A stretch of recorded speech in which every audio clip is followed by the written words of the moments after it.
मेरा नाम कोमल है। एक दिन पापा जदों घर आए तो बहुत खुश सी। पापा मेरी मम्मी ने बोले, गीता मुबारक होवे, अपने बेटे राहुल दी मैडिकल दी पढ़ाई दा सुपना पूरा हो गया। हुण अपने कोल पैसा ही पैसा होवेगा। पापा दी ये गल सुन के मैं रसोई विचों भज के आई ते कहा, पापा हुण तां फिर मेरा भी एडमिशन यूनीवर्सिटी विच हो जाऊगा। पापा ने थोड़ी देर तक मेरे मुँह वाल वेख्या ते फिर कहा, गोली मार ए पढ़ाई दे चक्कर नूं, एवें बेकार विच खुद नूं परेशान करेंगी। राहुल तां चल लड़का है, इधर उधर धक्के खा के पढ़दा रहूगा। तेरे लिए मैं बहुत वधिया रिश्ता लभ्या है। मैं अपनी बेटी दा विआह अजिहे घर विच करन वाला हाँ जिथे वो राज करेगी। उथे तां इसनूं खुद चुक के पानी भी नहीं पीना पैना। पापा की गल सुन के मम्मी विचों ही बोल पई, क्यों बच्ची नूं वड्डे वड्डे सुपने दिखा रहे हो। मम्मी की गल सुन के पापा बोले, गीता वो तेरी दोस्त आ ना जो लंडन विच जाके वस गई सी, वो इंडिया आ रही आ अपने बेटे का विआह करन। उसके पति का फोन आया सी, मेरे कोल कह रहा सी कोई वधिया बंगला होवे तां दसना, क्योंकि वो लोग इत्थे ही शिफ्ट होने वाले आ। गीता ये समझ अपने बेटी की किस्मत खुलण वाली आ। पापा की ये गल सुन के मम्मी परेशान हो गई। मम्मी गुस्से विच बोली, किहो जिहियां गल्लां कर रहे हो, क्यों अपनी बेटी दे लई अजिहा सोचदे हो। मैं अपनी बेटी दे नाल ये जुल्म नहीं होण देवांगी। मम्मी की गल सुन के पापा बोले, गीता तू फिकर ना कर, अपनी बेटी इंडिया छड्ड के किते नहीं जाएगी। वो लोग इत्थे ही हमेशा हमेशा लई रहण वाले आ। फिर वो मैनू बोले, जा कोमल मेरे लिए चाह बना के लै आ।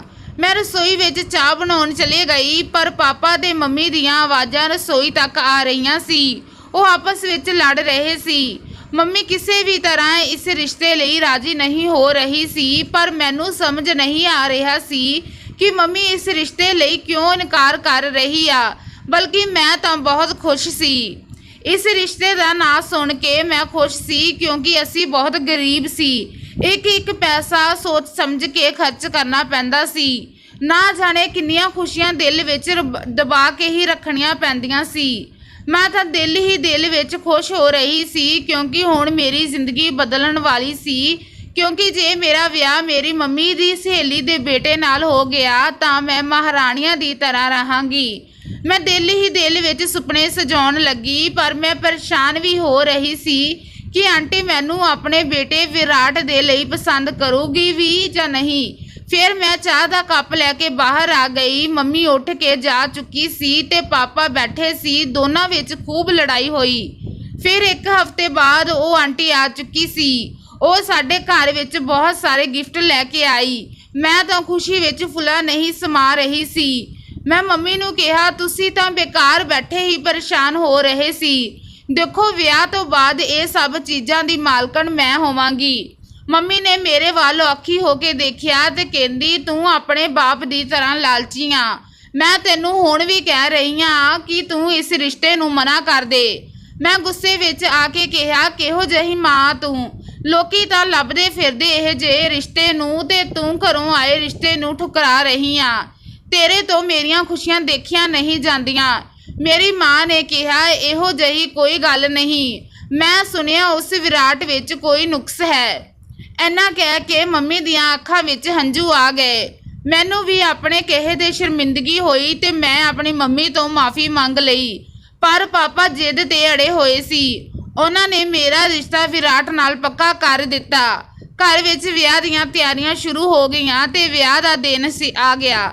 मैं स्टेज के उपर बैठी सी। सारे रिश्तेदार मैनू देख के घुसर मुसर कर रहे सी ते मैनू बहुत ही अजीब नज़रां नाल देख रहे सी। विदाई का टाइम हो गया ते मैं अपने सहुरे घर चले गई। उत्थे कुछ रस्मां करन तो बाद मेरी सस ने मैनू विराट दे कमरे विच बिठा दिता। इन्ना सुंदर कमरा देख के मैं तो बहुत खुश हुई। मैं आराम नाल बैड ते बैठ के विराट का इंतजार कर रही सी। हल्का जिहा दरवाज़ा खोलते ही विराट अंदर दाखिल होया। विराट नूं देख के मेरे दिल की धड़कन तेज हो गई। मैं विराट नूं देखदी ही रह गई, क्योंकि वो बहुत ज़्यादा सोहना सी। मैनू अपनी किस्मत ते नाज होण लग्या। उस दियां गल्लां विच बहुत ही अपनापन लग्या। ਵਿਰਾਟ ਨੇ ਮੈਨੂੰ ਪੁੱਛਿਆ ਕਿ ਤੇਰਾ ਵਿਆਹ ਤੇਰੀ ਮਰਜ਼ੀ ਨਾਲ ਹੋਇਆ ਹੈ ਤਾਂ ਮੈਂ ਹਾਂ ਵਿੱਚ ਸਿਰ ਹਿਲਾ ਦਿੱਤਾ ਕਿਉਂਕਿ ਅਸੀਂ ਇੱਕ ਦੂਜੇ ਨੂੰ ਪਹਿਲਾਂ ਨਹੀਂ ਦੇਖਿਆ ਸੀ। ਵਿਰਾਟ ਨੇ ਮੈਨੂੰ ਮੂੰਹ ਦਿਖਾਈ ਵਿੱਚ ਇੱਕ ਫੁੱਲ ਦਿੱਤਾ। ਮੈਂ ਪੂਰੀ ਰਾਤ ਖੁਸ਼ੀਆਂ ਦੇ ਝੂਲੇ ਵਿੱਚ ਝੂਲਦੀ ਰਹੀ ਪਰ ਮੈਨੂੰ ਨਹੀਂ ਪਤਾ ਸੀ ਕਿ ਇਹ ਖੁਸ਼ੀਆਂ ਸਿਰਫ ਅੱਜ ਦੀ ਰਾਤ ਦੀਆਂ ਹੀ ਨੇ। ਸਵੇਰੇ ਮੇਰੀ ਜ਼ਿੰਦਗੀ ਵਿੱਚ ਇੱਕ ਅਜਿਹਾ ਤੂਫਾਨ ਆਉਣ ਵਾਲਾ ਹੈ ਜੋ ਸਭ ਕੁਝ ਉਡਾ ਕੇ ਖਤਮ ਕਰ ਦੇਊਗਾ। ਮੈਂ ਸਵੇਰੇ ਉੱਠੀ ਤਾਂ ਇੱਧਰ ਉੱਧਰ ਦੇਖਿਆ ਤਾਂ ਵਿਰਾਟ ਕਮਰੇ ਵਿੱਚ ਨਹੀਂ ਸੀ। ਮੈਂ ਤਿਆਰ ਹੋ ਕੇ ਸੋਫੇ 'ਤੇ ਬੈਠ ਗਈ। ਥੋੜੀ ਦੇਰ ਬਾਅਦ ਆਂਟੀ ਅੰਦਰ ਦਾਖਲ ਹੋਈ ਸੀ ਤੇ ਉਸਨੇ ਨਾਲ ਇੱਕ ਪਾਗਲ ਜਿਹਾ ਮੁੰਡਾ ਮੌਜੂਦ ਸੀ। ਆਂਟੀ ਬੋਲੀ, ਮਾਫ਼ ਕਰਨਾ, ਹੁਣ ਮੈਂ ਹੋਰ ਇਸ ਦੀ ਜ਼ਿੰਮੇਵਾਰੀ ਨਹੀਂ ਸਾਂਭ ਸਕਦੀ। ਫੜ ਆਪਣੇ ਪਾਗਲ ਪਤੀ ਨੂੰ, ਹੁਣ ਤੂੰ ਜਾਣੇ ਜਾਂ ਤੇਰਾ ਕੰਮ। ਸਾਰੀ ਰਾਤ ਹਾਲ ਵਿੱਚ ਬੈਠ ਕੇ ਇੰਤਜ਼ਾਰ ਕਰਦੇ ਕਰਦੇ ਮੈਂ ਥੱਕ ਗਈ। ਤੈਨੂੰ ਨੀਂਦ ਵਿੱਚੋਂ ਇਸ ਕਰਕੇ ਨਹੀਂ ਉਠਾਇਆ, ਸੋਚਿਆ ਕਿ ਪਹਿਲੀ ਰਾਤ ਆ, ਤੂੰ ਥੱਕ ਗਈ ਹੋਵੇਂਗੀ। ਰਾਤ ਭਰ ਨਾ ਜਾਣੇ ਕਿਹੜੀਆਂ ਸੜਕਾਂ ਤੇ ਘੁੰਮਦਾ ਰਿਹਾ। ਸਾਂਭ ਆਪਣੇ ਪਤੀ ਨੂੰ ਤੇ ਆ ਫੜ ਮੂੰਹ ਦਿਖਾਈ ਦੀ ਅੰਗੂਠੀ। ਆਂਟੀ ਦੀਆਂ ਗੱਲਾਂ ਸੁਣ ਕੇ ਮੇਰਾ ਤਾਂ ਦਿਮਾਗ ਚਕਰਾ ਗਿਆ। ਮੈਂ ਕਦੇ ਆਪਣੀ ਸੱਸ ਦੇ ਨਾਲ ਖੜੇ ਉਸ ਲੜਕੇ ਵੱਲ ਦੇਖ ਰਹੀ ਸੀ ਜਿਸ ਨੂੰ ਆਂਟੀ ਮੇਰਾ ਪਤੀ ਕਹਿ ਰਹੀ ਸੀ ਤੇ ਕਦੇ ਆਪਣੀ ਸੱਸ ਵੱਲ। ਮੇਰੀ ਸੱਸ ਨੇ ਹੀਰੇ ਦੀ ਅੰਗੂਠੀ ਜ਼ਬਰਦਸਤੀ ਮੇਰੀ ਅੰਗੂਠੀ ਵਿੱਚ ਪਾ ਦਿੱਤੀ ਤੇ ਬਾਹਰ ਚਲੇ ਗਈ। ਇੱਕ ਪਾਸੇ ਉਹ ਟੇਬਲ ਉੱਪਰ ਰਾਤ ਦਾ ਦਿੱਤਾ ਹੋਇਆ ਗੁਲਾਬ ਦਾ ਫੁੱਲ ਪਿਆ ਸੀ। ਮੈਂ ਆਪਣੇ ਦੋਨਾਂ ਹੱਥਾਂ ਨਾਲ ਸਿਰ ਫੜ ਕੇ ਬੈਠ ਗਈ। ਨਾ ਜਾਣੇ ਕੱਲ ਰਾਤ ਕਿਸ ਨੇ ਮੇਰੇ ਨਾਲ ਇੰਨਾ ਵੱਡਾ ਧੋਖਾ ਕੀਤਾ ਤੇ ਉਹ ਆਪਣੇ ਆਪ ਨੂੰ ਵਿਰਾਟ ਕਹਿੰਦਾ ਰਿਹਾ। ਹੁਣ ਉਹ ਸਾਹਮਣੇ ਖੜੇ ਵਿਰਾਟ ਨੂੰ ਦੇਖ ਕੇ ਮੈਂ ਅਜੀਬ ਹੋ ਗਈ ਕਿਉਂਕਿ ਉਸ ਦੇ ਮੂੰਹ ਵਿੱਚੋਂ ਲਾਲਾਂ ਟਪਕਦੀਆਂ ਸੀ, ਅੱਖਾਂ ਵਿੱਚ ਨੀਂਦ, ਲੰਬੇ ਲੰਬੇ ਵਾਲ। ਉਹ ਬੈੱਡ ਉੱਤੇ ਪੈ ਗਿਆ ਤੇ ਬੋਲਿਆ, ਕੋਮਲ, ਮੈਂ ਸੜਕ ਤੇ ਭੱਜਦੀਆਂ ਹੋਈਆਂ ਗੱਡੀਆਂ ਦੇਖਣ ਗਿਆ ਸੀ। ਸਾਰੀ ਰਾਤ ਮੈਂ ਉੱਥੇ ਰਿਹਾ। ਹੁਣ ਨੀਂਦ ਆ ਰਹੀ ਆ। ਤੂੰ ਫਿਕਰ ਨਾ ਕਰ। ਜਦੋਂ ਮੈਂ ਉੱਠ ਖੜਿਆ ਤਾਂ ਮੈਂ ਤੈਨੂੰ ਵੀ ਗੱਡੀਆਂ ਦਿਖਾਉਣ ਲੈ ਕੇ ਚੱਲਾਂਗਾ। ਉਹ ਗੱਲ ਕਰਦਾ ਕਰਦਾ ਸੋ ਗਿਆ ਪਰ ਮੇਰੀ ਨਿਗਾਹ ਉਸ ਫੁੱਲ ਉੱਤੇ ਟਿਕੀ ਹੋਈ ਸੀ ਜੋ ਰਾਤ ਨੂੰ ਮੂੰਹ ਦਿਖਾਈ ਦੇ ਰੂਪ ਵਿੱਚ ਮਿਲਿਆ ਸੀ। ਮੈਂ ਉੱਚੀ ਉੱਚੀ ਰੋਣ ਲੱਗੀ। ਮੇਰੇ ਨਾਲ ਤਕਦੀਰ ਨੇ ਕਿਹੋ ਜਿਹਾ ਖੇਡ ਖੇਡਿਆ ਸੀ। ਦਿਲ ਕਰਦਾ ਸੀ ਰੋ ਰੋ ਕੇ ਸਭ ਨੂੰ ਦੱਸਾਂ। ਹੁਣ ਮੈਨੂੰ ਪੁਰਾਣੀਆਂ ਸਾਰੀਆਂ ਗੱਲਾਂ ਯਾਦ ਆਉਣ ਲੱਗੀਆਂ। ਕਿਉਂ ਮੇਰੀ ਮਾਂ ਇਸ ਵਿਆਹ ਨੂੰ ਮਨਾ ਕਰ ਰਹੀ ਸੀ ਤੇ ਕਿਉਂ ਮੈਨੂੰ ਲੋਕ ਦੇ ਕੇ ਕੁਸਰ ਮੁਸਰ ਕਰ ਰਹੇ ਸੀ। ਕਿਉਂ ਵਿਆਹ ਵਾਲੇ ਦਿਨ ਮੇਰੇ ਪਤੀ ਦੇ ਨਾਲ ਇੱਕ ਲੜਕਾ ਚੱਲ ਰਿਹਾ ਸੀ। ਨਾ ਜਾਣੇ ਕਿੰਨੇ ਘੰਟੇ ਮੈਂ ਅੰਦਰ ਬੈਠੀ ਰੋਂਦੀ ਰਹੀ। ਐਨੇ ਨੂੰ ਨੌਕਰਾਨੀ ਮੈਨੂੰ ਲੈਣ ਆਈ ਤੇ ਕਹਿੰਦੀ, ਮੇਮ ਸਾਹਿਬ, ਤੁਹਾਡੇ ਮਾਤਾ ਪਿਤਾ ਤੁਹਾਨੂੰ ਮਿਲਣ ਆਏ ਆ। ਮੈਂ ਭੱਜ ਕੇ ਬਾਹਰ ਆਈ ਤੇ ਆਪਣੀ ਮੰਮੀ ਦੇ ਗਲ ਲੱਗ ਕੇ ਉੱਚੀ ਉੱਚੀ ਰੋਣ ਲੱਗੀ। ਮੈਂ ਮੰਮੀ ਨੂੰ ਦੱਸਿਆ ਕਿ ਮੰਮੀ, ਮੇਰੇ ਨਾਲ ਬਹੁਤ ਵੱਡਾ ਧੋਖਾ ਹੋਇਆ ਹੈ। ਵਿਰਾਟ ਤਾਂ ਪਾਗਲ ਆ। ਮੰਮੀ, ਤੇਰੀ ਦੋਸਤ ਨੇ ਤੇਰੇ ਨਾਲ ਧੋਖਾ ਕਰ ਦਿੱਤਾ।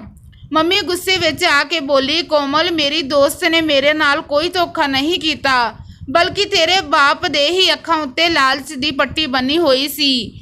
ਇਹ ਕਹਿਣਾ ਸਹੀ ਹੋਵੇਗਾ ਕਿ ਤੇਰੇ ਬਾਪ ਨੇ ਆਪਣੇ ਬੇਟੇ ਦੇ ਮੈਡੀਕਲ ਕਾਲਜ ਵਿੱਚ ਪੜ੍ਹਨ ਦੀ ਇੱਛਾ ਨੂੰ ਪੂਰੀ ਕਰਨ ਲਈ ਤੈਨੂੰ ਕੁਰਬਾਨ ਕਰ ਦਿੱਤਾ।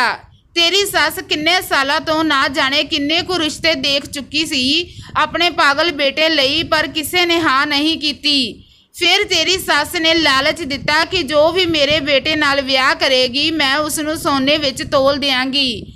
ਇੰਨੀ ਗੱਲ ਸੁਣ ਕੇ ਤੇਰੇ ਬਾਪ ਨੇ ਤੈਨੂੰ ਕੁਰਬਾਨ ਕਰ ਦਿੱਤਾ। ਕੋਮਲ, ਮੈਨੂੰ ਮਾफ़ ਕਰ ਦੇ ਕਿਉਂਕਿ ਮੈਨੂੰ ਵੀ ਜ਼ਿਆਦਾ ਪਤਾ ਨਹੀਂ ਸੀ। ਤੇਰੇ ਵਿਆਹ ਤੋਂ ਬਾਅਦ ਹੀ ਮੈਨੂੰ ਪਤਾ ਲੱਗਿਆ ਕਿ ਵਿਰਾਟ ਤਾਂ ਬਿਲਕੁਲ ਹੀ ਪਾਗਲ ਆ।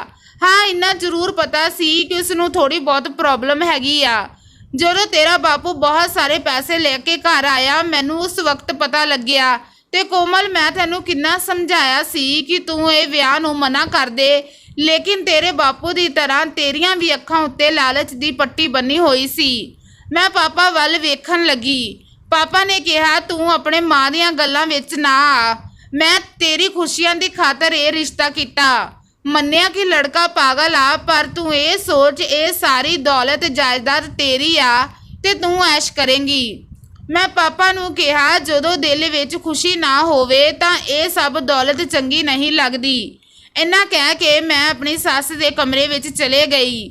ਉਹ ਮੈਨੂੰ ਕਾਫੀ ਪਰੇਸ਼ਾਨ ਲੱਗ ਰਹੀ ਸੀ। ਮੈਨੂੰ ਦੇਖਦੇ ਹੀ ਕਿ ਬੋਲੀ ਕਿ ਤੇਰੇ ਪਾਪਾ ਨੇ ਤੈਨੂੰ ਤੇ ਤੇਰੀ ਮਾਂ ਨੂੰ ਇਹ ਸਭ ਨਹੀਂ ਦੱਸਿਆ ਕਿ ਮੇਰਾ ਬੇਟਾ ਪਾਗਲ ਆ।